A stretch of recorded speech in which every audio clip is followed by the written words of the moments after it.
Guys మరో కొత్త స్టోరీతో మీ ముందుకి వచ్చేసాం. ఇవాళ మనం చెప్పుకోబోయే కథ పేరు మా ప్రేమ కథ. రచించిన వారు మరెవరో కాదండి, నేనే, అంటే సౌజన్య పతివాడ. ఇక ఏ మాత్రం ఆలస్యం చేయకుండా కథలోకి వెళ్ళిపోదామా. మా ప్రేమ కథ ఫైనల్ పార్ట్. ప్రజ్ఞ మెడలో నందు తాళి కడతాడు. తాళి కట్టగానే ప్రజ్ఞ నందుని హగ్ చేసుకుని అలానే ఉండిపోతుంది. ఆనంద బాష్పాలు వచ్చేస్తుంటే వాటిని ఆపకుండా అలానే ఉంటుంది. నందు కూడా ప్రజ్ఞ తన భార్య అవ్వడంతో సంతోషంగా ఉంటుంది. ఈలోపు నందుకి సావిత్రమ్మ గారి దగ్గర నుంచి కాల్ వస్తే, మీరు చెప్పినట్టే చేశానమ్మమ్మ అని నందు చెప్తే తన దగ్గర నుంచి ఫోన్ తీసుకొని, థ్యాంక్స్ నానమ్మ, లవ్ యూ, నువ్వు నా బంగారాన్వి అని ఏడుస్తూ చెప్తుంది ప్రజ్ఞ.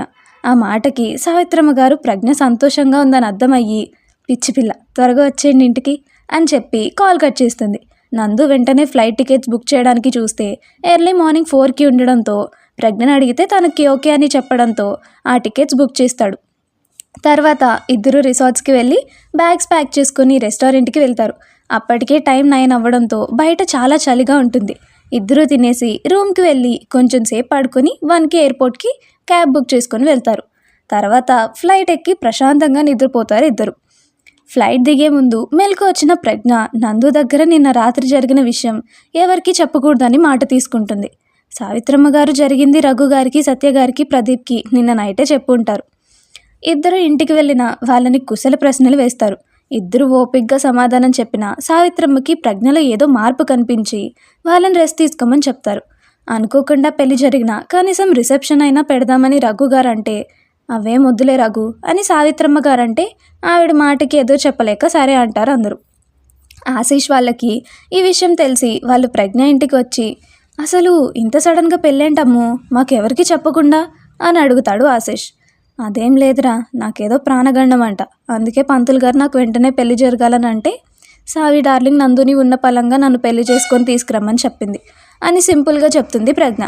ఆ విషయం అక్కీకి చెప్దామని ప్రదీప్ కాల్ చేస్తే కాల్ లిఫ్ట్ చేసిన అక్కీ ఏడుస్తూ, ప్రదీప్ గారు వదినా వదినా అని ఏడుస్తూ ఉంటుంది.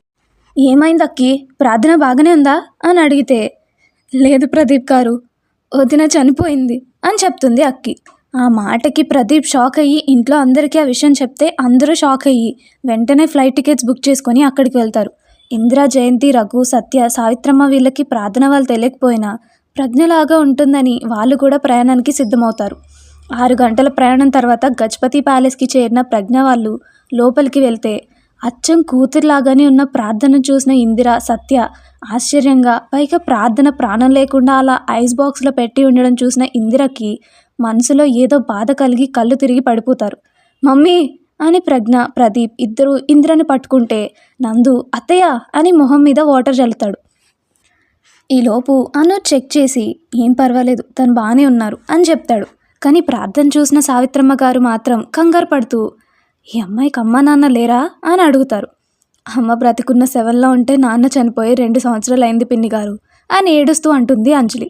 ఆ మాటకి సావిత్రమ్మ గారు బాధపడినా మళ్ళీ కంగారు తగ్గించుకొని, ఇలా చెప్తున్నానని ఏమనుకోకండి, కానీ చేయవలసిన కార్యక్రమాలు చూడడం మంచిది అని అంటారు.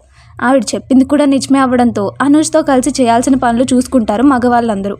మరో 3 గంటల తర్వాత ప్రార్థనని గజపతి ప్యాలెస్ నుంచి శ్మశాన వాటికకు తీసుకువెళ్ళి ఆదర్శ్ సమాధి పక్కనే ప్రార్థనను కూడా పాతి పెడతారు. ఆద్య ప్రజ్ఞనే తన తల్లి అనుకొని ప్రజ్ఞతో కబుర్లలో పడిపోతుంది. ఇంటికొచ్చిన నందుని చూసి డాడీ అని నందు చంక ఎక్కి అతను తినిపిస్తే కొంచెం తిని అలసిపోవడంతో ప్రశాంతంగా బజ్జుంటుందా బుజ్జిది. ప్రజ్ఞ ఒక నిర్ణయానికి వచ్చినట్టు, ఆద్య నేను దత్తత తీసుకుంటాను అని అంటే నందుకి కూడా అదే కరెక్ట్ అనిపించి నాకు ఓకే అంటాడు. ఇంకా మిగిలిన వాళ్ళకి ఏం అభ్యంతరం లేకపోవడంతో సరే అంటారు. కాలం ఎవరి కోసం ఆగదు అన్నట్టు మరో 3 నెలలు గడిచిపోతాయి. ఆ రోజు ఆశీష్, శాండీల పెళ్ళి. మరో 3 గంటల తర్వాత సుమయ్, వెన్నీల పెళ్ళి.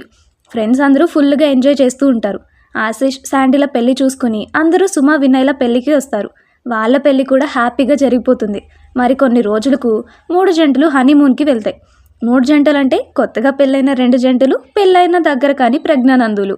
ముగ్గురు 3 డెస్టినేషన్లకి రీచ్ అయితే ఆశీష్, సుమ థాయిలాండ్, సుమ, వినయ్ స్విట్జర్లాండ్, నందు, ప్రజ్ఞ మాత్రం ప్యారిస్కి పోతారు. ప్యారిస్లో ల్యాండ్ అయ్యాక హోటల్కి రీచ్ అయిన వాళ్ళకి స్వాగతం చెప్తుంది ఫస్ట్ నైట్ థీమ్తో ఉన్న రూమ్.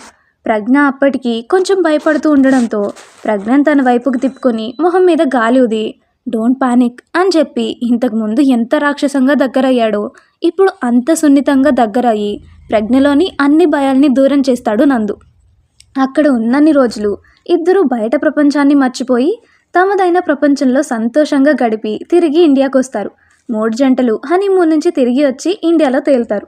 ప్రజ్ఞానందులు ఇద్దరూ ఎంతో హ్యాపీగా గడిపిన ఆద్య లేని లోటు వాళ్ళకి తెలిసి వెంటనే వెళ్ళి ఆద్యని వాళ్ళ దగ్గరికి తెచ్చేసుకుంటారు. దాని ముద్దు ముద్దు మాటలతో కాలం కరుగుతుంటే ఆద్య 3వ బర్త్డే కూడా వచ్చేస్తుంది. చెన్నైలో ధూమ్ధామ్గా ఆద్య బర్త్డేని సెలబ్రేట్ చేస్తారు నందు ప్రజ్ఞలు. డాన్సులు, పాటలు, హంగామా అంతా అయిన తర్వాత అంజలి అక్కి పెళ్లి టాపిక్ తీసుకొస్తే ఇందిరా గారు, సత్య గారు రేపు పంతులు గారికి కాల్ చేసి మాట్లాడదాం అని అంటారు. అందరూ సరే అనుకొని నిద్రపోతే మధ్యరాత్రిలో ఉన్నట్టుండి ఉలిక్కిపడి నిద్రలేస్తారు సావిత్రమ్మ గారు. ఏదో ట్రాన్స్లో ఉన్నట్లు, లేదు అమ్మో నా మనోరాలు కాదు అని నా కొడుకు ఎప్పటికీ తెలియకూడదు అని ప్రజ్ఞ పుట్టినప్పుడు జరిగిన దాని గురించి తలుచుకుంటారు.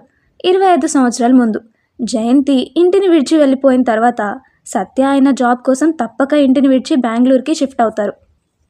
సావిత్రమ్మ ఒక్కరే ఉండలేక ఆవిడ కూడా కొడుకుతోనే వచ్చేస్తారు. అలా బెంగళూరు వచ్చిన కొన్ని రోజులకి మళ్ళీ నెల తప్పుతారు ఇందిరాగారు.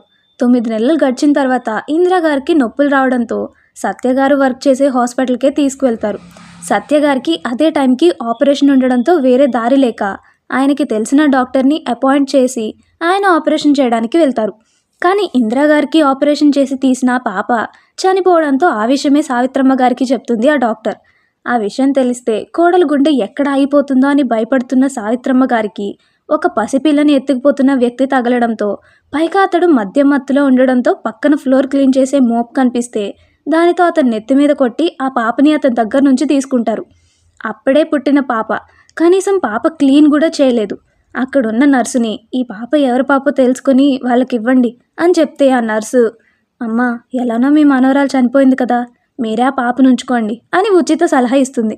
పాపని ఆవిడ తీసుకుని అప్పటికి 20 నిమిషాల పైనే అయినా ఎవరు పాప గురించి వెతక్కుపోయేసరికి సావిత్రమ్మ కూడా నర్స్ చెప్పిన దానికి సరే అని చెప్పలేక, అలా అని కాదు అనలేక, ఏం చేయాలో తెలియక ఆ పాపని నర్స్తో క్లీన్ చేయించి ఉయ్యాలలో పడుకోబెడతారు. సత్యగారు ఆపరేషన్ చేసి వచ్చేసరికి ఇందిరాగారి పక్కనున్న పాపని చూసి ఆయన పాపే అనుకుని మురిసిపోతూ ఉంటారు. సత్యగారు అంత సంతోషంగా ఉండడం చూసిన సావిత్రమ్మ మనసు మార్చుకొని ఆ పాపని ఇందిరాగారి బిడ్డగానే ఉంచేస్తారు. ప్రజ్ఞ కన్న తల్లి తండ్రికి అసలు ప్రజ్ఞ పుట్టిన విషయం కూడా తెలియక తనని వెతకరు. అలా ప్రజ్ఞ సత్య ఇందిరాగారి కూతురుగా పెరుగుతుంది. అవన్నీ ఆలోచిస్తున్న సావిత్రమ్మ గారి భుజం మీద ఎవరో చేయి వేసేసరికి ఉలిక్కిపడి వెనక్కి తిరుగుతారు. సావి డార్లింగ్, ఏమైంది నీకు? దెయ్యంలో ఇలా అర్ధరాత్రి సోఫాలో కూర్చొని ఏం చేస్తున్నావు అని అంటుంది ప్రజ్ఞ. ప్రజ్ఞ మాటలకి నవ్వుకొని ఇట్రా అని ప్రజ్ఞని తన ఒళ్ళో పడుకోబెట్టుకొని, నువ్వేం చేస్తున్నావు ఈ టైంలో అని అంటారు సావిత్రమ్మ.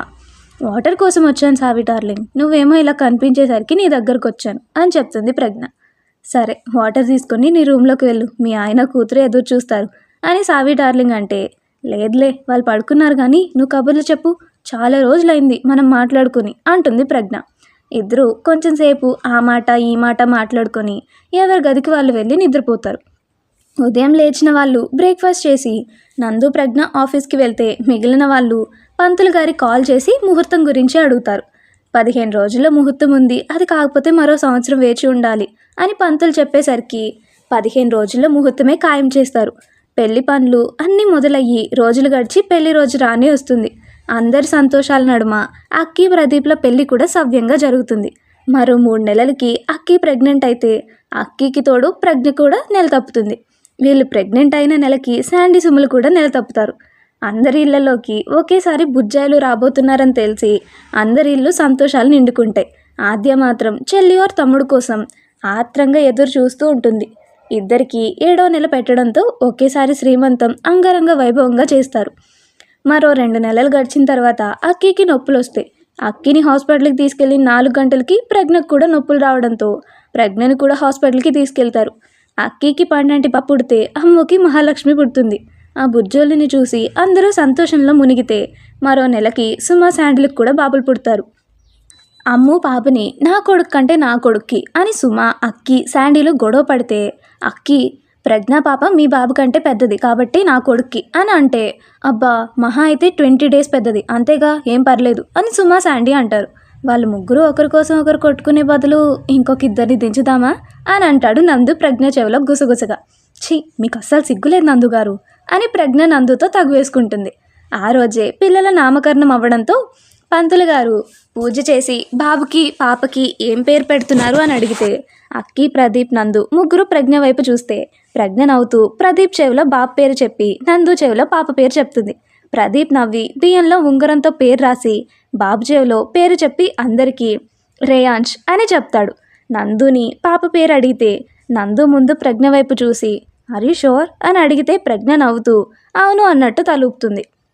నందు ఇంకా బియ్యంలో పాప పేరు రాసి పాప చెవిలో ప్రార్థిక అని 3 సార్లు చెప్పి అందరికీ ఆ పేరు చెప్తాడు.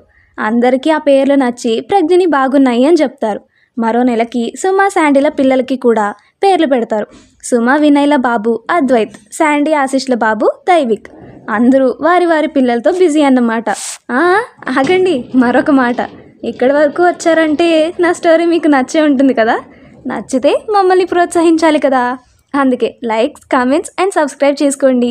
అలాగే ఇక్కడి దాకా మాకు అందించిన మీ ప్రోత్సాహానికి మా ఇద్దరి తరపున మీ అందరికీ కృతజ్ఞతలు తెలుపుకుంటున్నాం. ఆ విధంగానే రాబోయే మా ఫ్యూచర్ కథల్ని కూడా ఆదరిస్తారని మనస్ఫూర్తిగా కోరుకుంటూ మీ Sowji Priya. Thanks for watching. Bye. మరిన్ని ఇంట్రెస్టింగ్ వీడియోస్ కోసం మా వీడియోస్ని లైక్ చేసి డైలీ నోటిఫికేషన్స్ కోసం సబ్స్క్రైబ్ చేసుకొని పక్కనే ఉన్న గంట సింబల్ని ఆన్లో పెట్టుకోండి.